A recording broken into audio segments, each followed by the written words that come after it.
ठीक है। USA India के nuclear agreement with the countries, देखो अलग अलग कंट्रीज से हमने न्यूक्लियर एग्रीमेंट किए हुए हैं।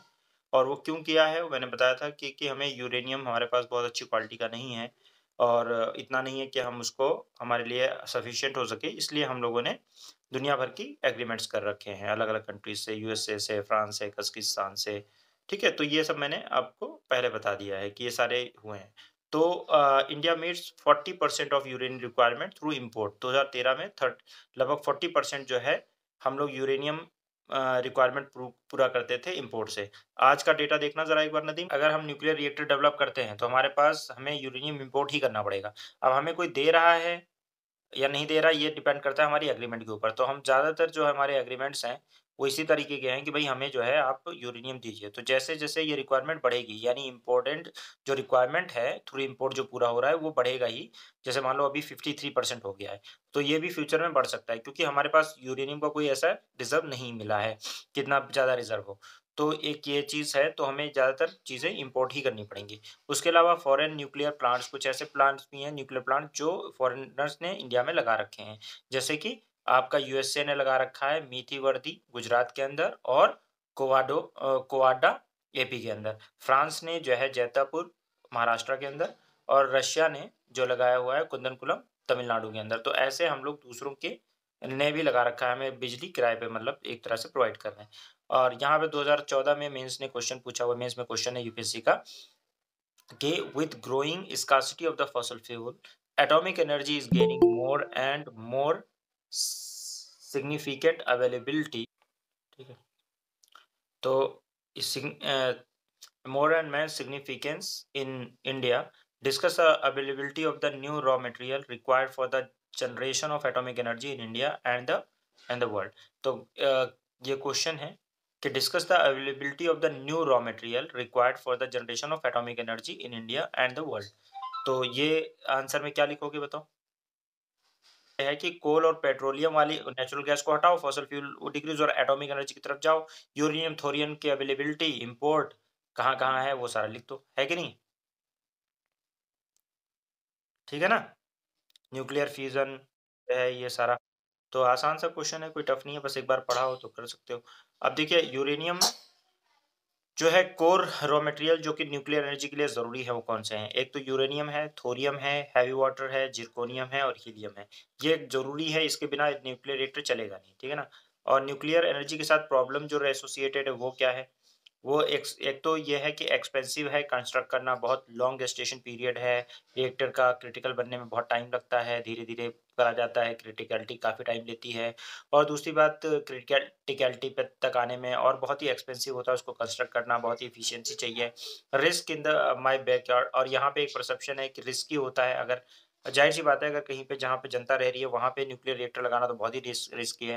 मतलब जो डेंजर है रेडिएशन का वो बहुत ज़्यादा है, क्योंकि हेल्थ हज़ार्ड हो जाएगा उसमें, यानी कि उसमें तो कैपेबिलिटी ये होती है अल्फ़ा, बीटा और गामा रेज़ में, जो कि रेडियो एक्टिविटी की वजह से निकलती हैं, कि वो जीन्स में भी चेंज कर सकती हैं, लंगड़ा-लूला कर सकती हैं इंसान को, बहुत कुछ कर सकती हैं, ठीक है? तो इसलिए, और इन न्यूक्लियर वेस्ट का भी इश्यू है कि कहाँ पे डंप यार्ड बनाया जाए, कहाँ पे न्यूक्लियर वेस्ट को ले जाके डंप किया जाए, ठीक है? ये भी एक बहुत बड़ा होता है। पॉसिबल प्रोलिफरेशन, और उसके अलावा टेररिस्ट वगैरह के हाथों में अगर ये टेक्नोलॉजी आ जाती है तो एक प्रोलिफरेशन भी हो सकता है, ठीक है ना? ये भी चीज़ें यानी बढ़ सकती हैं, न्यूक्लियर जो है वेपन्स हैं वो बढ़ सकते हैं। यूएस जो है companies required for the US companies to get insured in their country. और यहाँ पे न्यूक्लियर लायबिलिटी लॉ इंडिया के अंदर क्या है? ये वाला क्वेश्चन था, ये इसी इसी क्लॉज़ के ऊपर जो है बहुत दिन तक यूएस से हमारा एग्रीमेंट अटका हुआ था। याद है तो आप लोगों को कुछ ऐसा? पार्टी इंश्योरेंस होता है, फर्स्ट ओनर का नहीं होता। फर्स्ट ओनर का मतलब नहीं है इसमें, पार्टी का इंश्योरेंस होता है। फर्स्ट पार्टी कौन होता है? जो इंसान चला रहा है गाड़ी। जैसे मैं बाइक चला रहा हूँ तो मैं फर्स्ट पार्टी हो गया, ठीक है? समझ आई बात? दूसरा होता है सेकंड पार्टी। सेकंड पार्टी का मतलब क्या है? जो बाइक है जैसे या गाड़ी है वो सेकंड पार्टी हो गई, ठीक है ना? ओके? और थर्ड पार्टी वो होता है जो एक्स वाई जेड कोई है रोड पे चल रहा है, उसको मैंने टक्कर मार दी। गेटिंग? तो अगर फर्स्ट पार्टी इंश्योरेंस आपने करवाया है, तो अगर आप इंश्योरेंस में आपको कोई दिक्कत होती है, मतलब अगर आपके एक्सीडेंट हो जाता है और कोई दिक्कत होती है, तो आपको कवर मिलेगा, आपकी फैमिली को पैसा मिल जाएगा या जो भी चीज़, ठीक?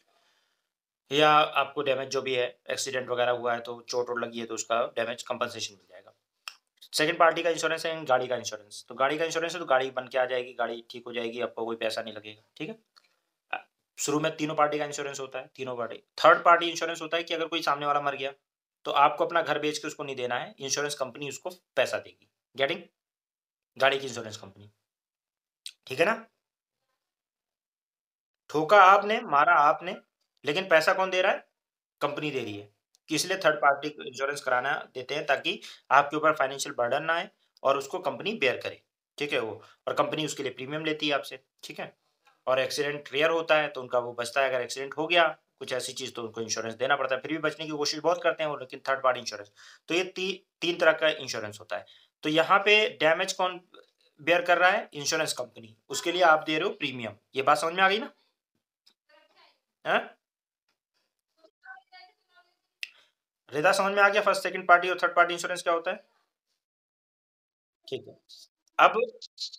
अब आज के दौर में क्या होता है, जब आज चल रहा है तो आजकल लोग थर्ड पार्टी इंश्योरेंस करवाते हैं। जैसे पुरानी गाड़ी जब हो जाती है, तो थर्ड पार्टी करवाते हैं कि अपना मर गया तो चलो कोई बात नहीं, गाड़ी टूट गई तो कुछ इंश्योरेंस तो उसकी वैल्यू इतनी मिलनी नहीं है।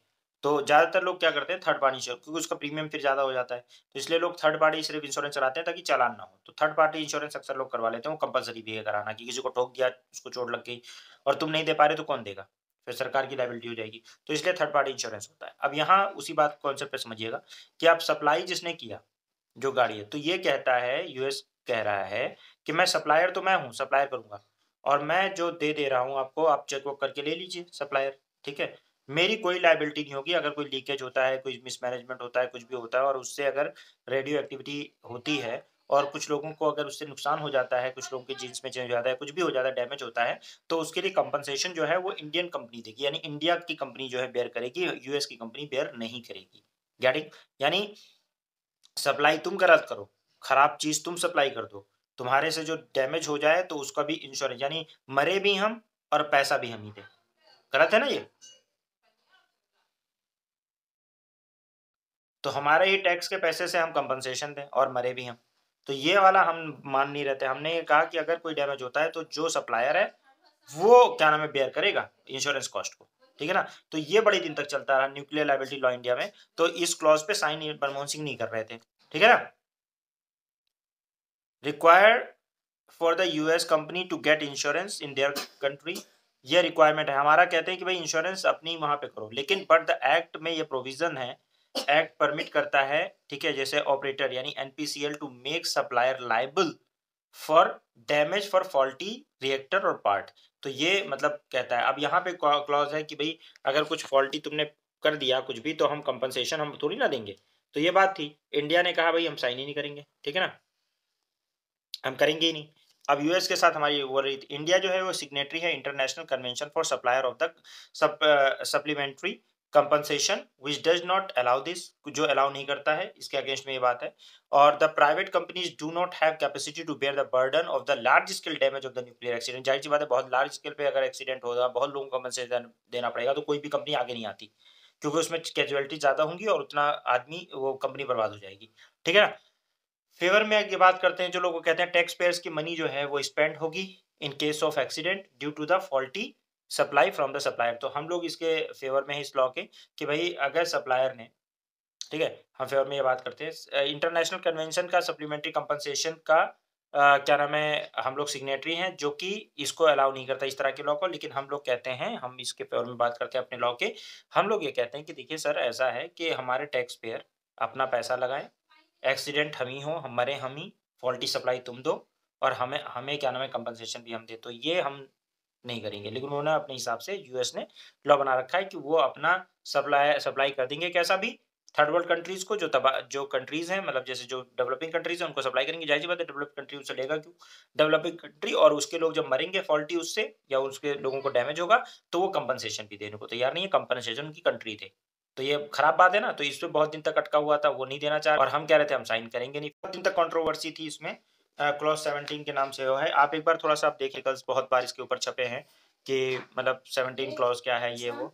तो एक बार आप लोग ना इसको जब देखेंगे तो आपको बहुत सारी बातें इसमें इनसाइट्स मिलेंगी। हम लोग करंट अफेयर्स में भी डिस्कस करेंगे, कभी न्यूक्लियर उसमें आएगा तो आप देख लीजिएगा। मैंने आपको मेन कॉन्सेप्ट जो था कि क्या था कि मतलब हम लोग जो है, हम लोगों का मेन ये था कि हम supplier would bear the burden, ठीक है, of insurance, country will not bear the burden.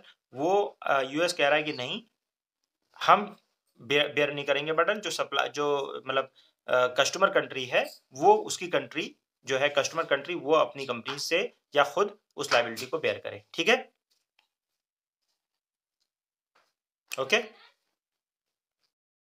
तो nuclear liability law breakthrough, a law will set aside nuclear insurance pool of 1500 crore government and state owned insurer under GIC, general insurance corporation of India will create a pool, the supplier will pay the premium to the insurance pool। अब देखिए अब देखिए खेल देखिए आप, अब 1500 करोड़ रुपए का इन्होंने पुल बना दिया, नए नए न्यूक्लियर लाइबिलिटी लॉ अपने ऊपर लाइबिलिटी ले रहे हैं।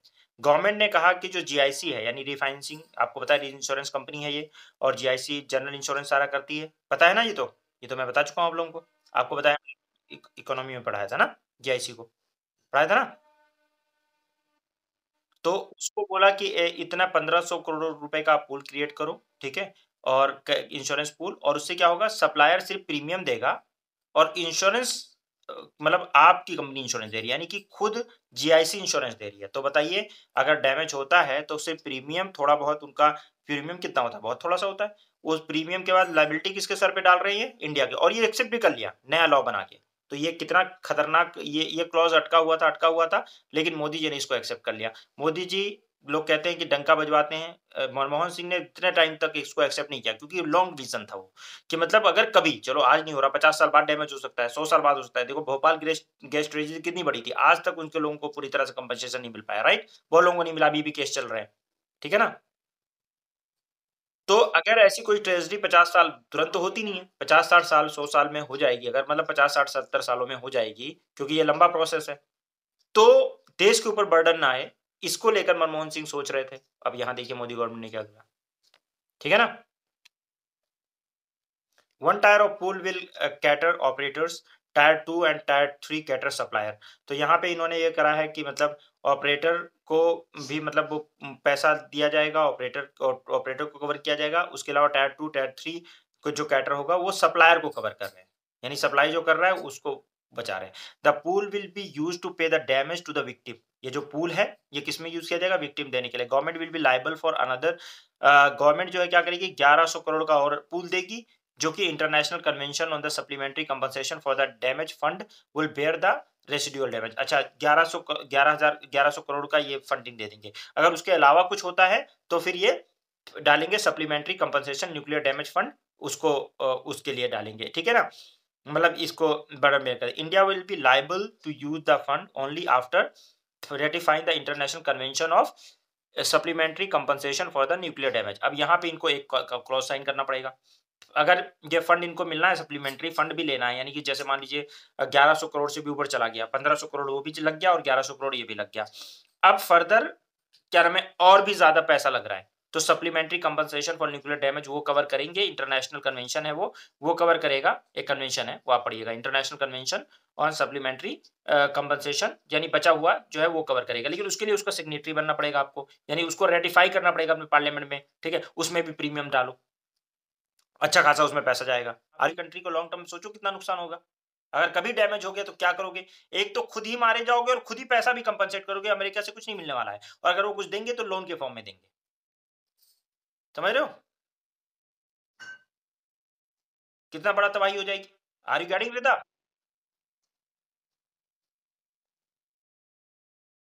तो ये इस तरह से ये कानून, तो आई आई होप कि ये बात समझ में आई नहीं गया, यहाँ देखो साइन हो गया और अपना पूल भी तैयार कर रहे हैं, यानी अपने टैक्स के पेयर का पैसा अपने डैमेज के लिए दे रहे हैं, कितनी बड़ी बात है, देख रहे हो आप,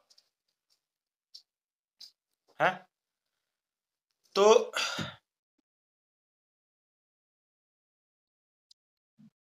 सही है, सही कह रही हो, यही इसीलिए तो हम पढ़ रहे हैं, देखिए आज हम पढ़ रहे हैं, हमें बहुत सारी बातें समझ में आती है कि इंटरनेशनल पॉलिटिक्स कैसे चलाना है। अब जो एडमिनिस्ट्रेटर है वो तो सही सजेशन देगा ना, आप लोग पढ़े लिखे हो, मान लीजिए आप ही को सेक्रेटरी बना दिया जाएगा, तो आप तो सही सजेशन दोगे, लेकिन कुछ लोगों को किसी की सुननी ही नहीं है। और बहुत सारे क्या होता है जब वहाँ पहुँच जाते हैं तो मुझे क्या फ़र्क पड़ रहा है, जब इसको नहीं पढ़ रहा 50 साल बाद देखेंगे। लेकिन आप ये नहीं सोचते कि आप इंटरजनरेशनल अपने बच्चों के लिए गड्ढे खोद रहे हो। गेटिंग? ठीक है ना?